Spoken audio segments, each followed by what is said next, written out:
made you start playing basketball? That's a good question. I don't know. My parents tell me that I always had a basketball, even as a baby, but the only thing I remember is playing basketball. I don't know anything else. Are you satisfied with the progress you have made?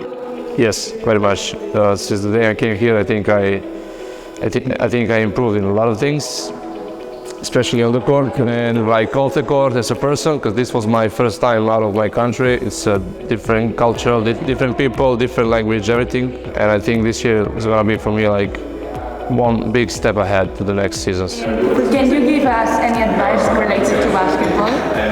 Practice a lot, so much. You have to. You can never get better if you don't practice. I promise. Try not to make some mistakes that I make and like improve from practice to practice, and so it's step by step, it's little by little. It's not some one specific thing, it's basically to become a better player and to make myself look better on the court. What are your goals as a basketball player?